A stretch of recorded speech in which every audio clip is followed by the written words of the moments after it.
Ya, di belakang saya adalah sebuah saksi dari perjalanan kota Batavia di masa lalu.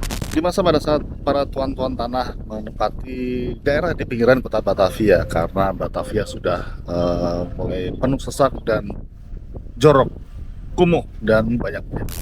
Orang-orang mulai bergeser ke selatan, dan ini adalah salah satunya rumah tinggal dari Rainier de Klerk yang dulu pernah menjadi Gubernur Jenderal VOC di Hindia Belanda.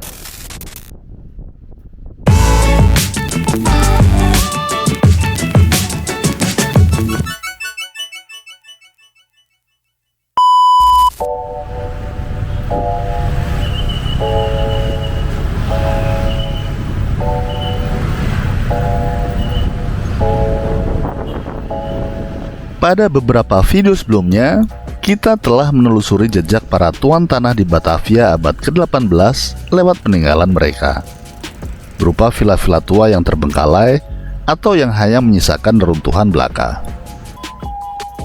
Di video kali ini, saya ingin mengajak Anda melihat sebuah warisan serupa dari abad ke-18 yang masih terawat dan bisa disaksikan dari dekat.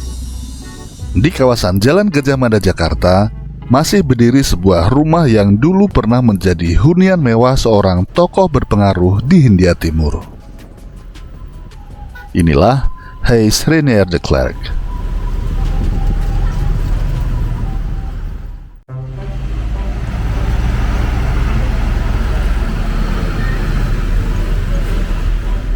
Di tengah hiruk-pikuk lalu lintas yang padat di Jalan Gajah Mada, bangunan ini seperti relik berharga dari masa lalu yang tersembunyi di balik pagar tinggi. Bangunan ini bukan sekedar rumah tua biasa. Ia adalah saksi bisu dari kemegahan era kolonial Belanda di Batavia, di mana arsitektur Eropa yang anggun bertemu dengan tantangan iklim tropis serta ambisi kekuasaan yang tak tertahankan.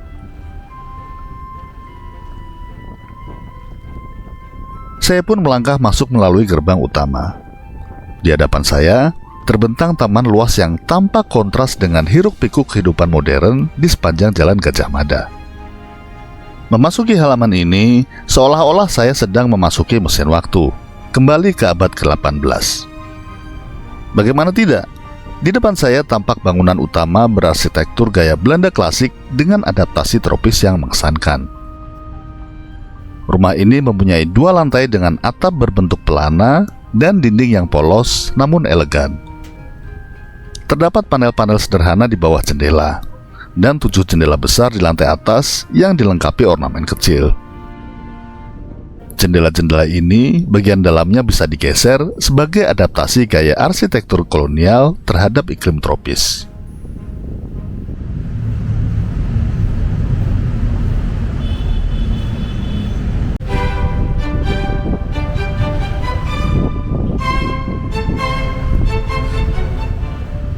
Yang paling menyita perhatian adalah pintu utamanya.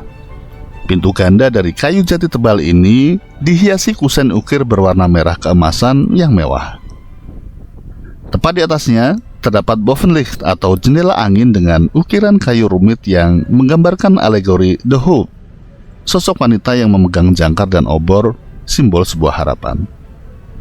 Jelas, pemilik rumah ini bukanlah orang yang sembarangan.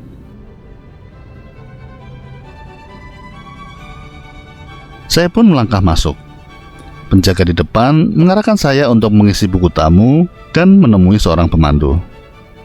Namun karena tidak ada seorang pun di sana, saya memutuskan untuk menjelajah sendiri, membiarkan dinding-dinding rumah ini bercerita dengan sendirinya kepada saya.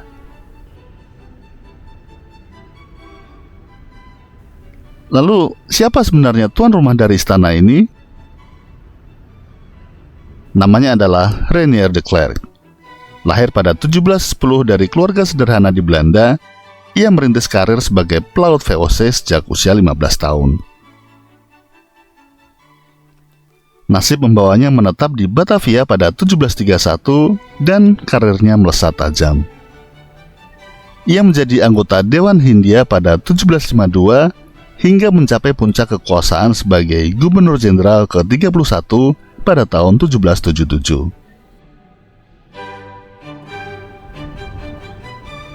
Dengan jabatan tersebut, ia menduduki posisi paling berkuasa di Hindia Timur. Singkatnya, hampir seperti seorang raja di wilayah koloni dengan wewenang untuk memegang kekuasaan eksekutif, memimpin angkatan perang, dan membuat hukum bersama Raad van Indië atau Dewan Hindia.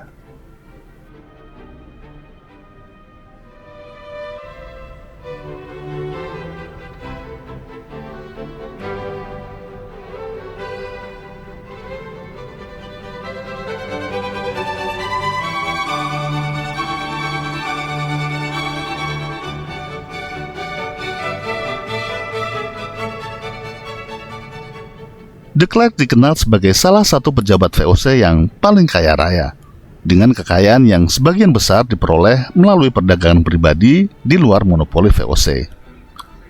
Sebuah praktik yang secara resmi dilarang, namun umum dilakukan oleh elit kolonial. Dengan kekayaannya ini, ia membeli 3 bidang tanah bersebelahan antara 1755 hingga 1758 untuk mendirikan villa ini sebagai Buitenplaats di Molenvliet, sekitar 15 menit perjalanan dengan kereta kuda dari pusat kota Batavia.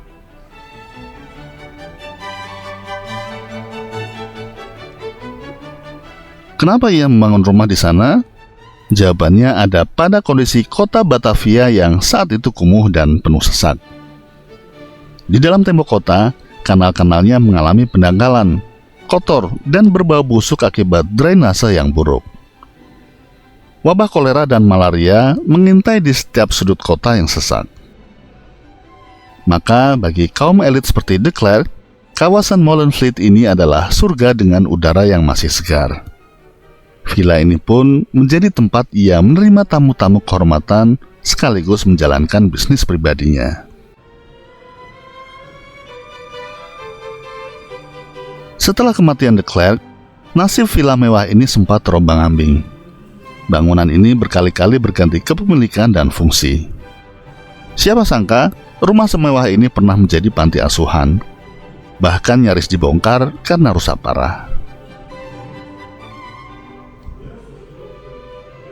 Beruntung, bangunan ini diselamatkan oleh Batavia's Genootschap dan kemudian dikelola sebagai kantor arsip hingga masa kemerdekaan.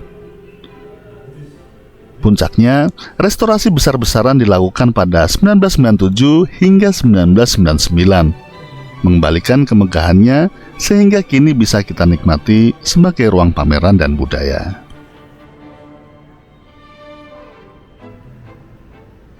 Saat saya datang berkunjung, kebetulan sedang ada pameran arsip persahabatan antara Indonesia dan Belgia.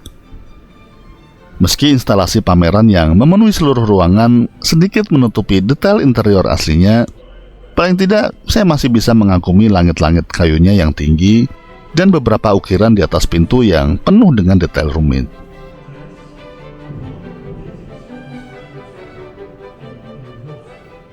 Sebenarnya, di sebuah ruangan bagian depan sebelah kanan, terdapat sebuah tangga naik ke atas.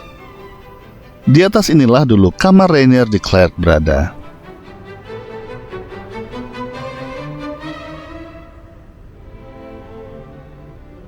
Saya cukup penasaran dengan situasi di lantai 2 ini. Tapi karena pintu ruangan tampak tertutup, saya pun beralih ke bagian yang lain.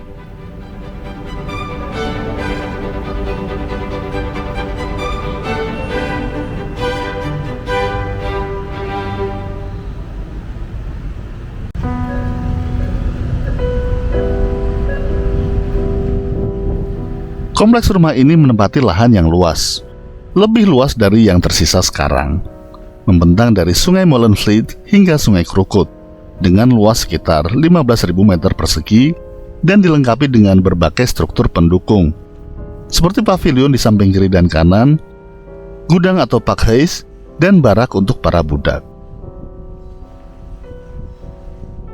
Di halaman belakang, pemandangan tampak asri dengan halaman rumput yang luas. Tampak pula sepasang meriam menghiasi halaman, dan satu buah benda lagi yang membuat saya tertegun. Benda ini adalah tugu lonceng. Ukurannya tidak besar, tapi jelas menjadi penanda nyata sistem perbudakan yang menopang kehidupan elit kolonial pada abad ke-18.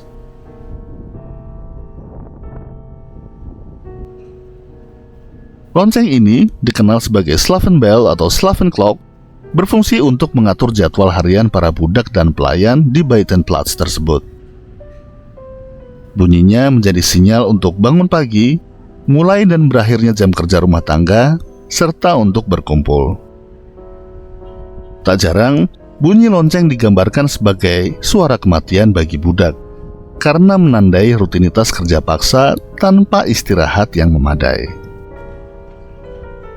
Praktek perbudakan ini cukup tergambar dalam sebuah lukisan karya Johannes Rach di abad ke-18, yang menggambarkan bagian belakang rumah ini beserta aktivitas para budaknya di sana.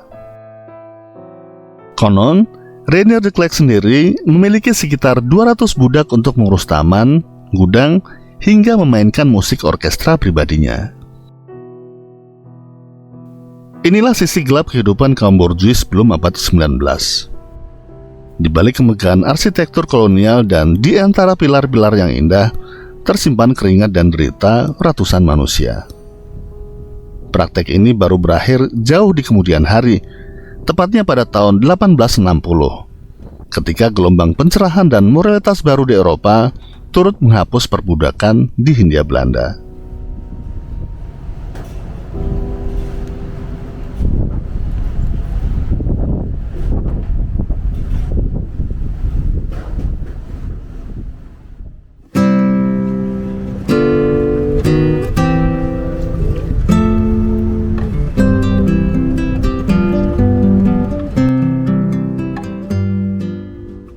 Menjelajahi bekas kediaman Reinier de Klerk ini memberikan pengalaman yang berbeda.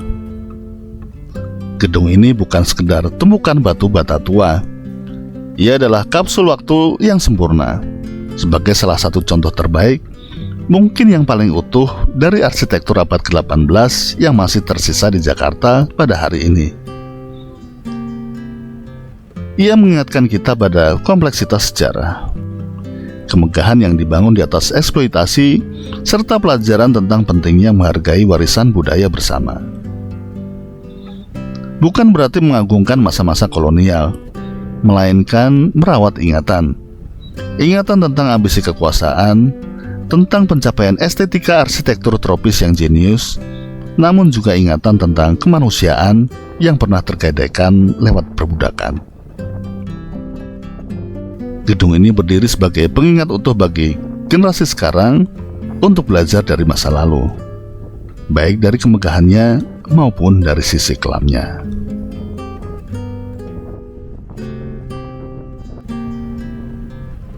Terima kasih telah menonton.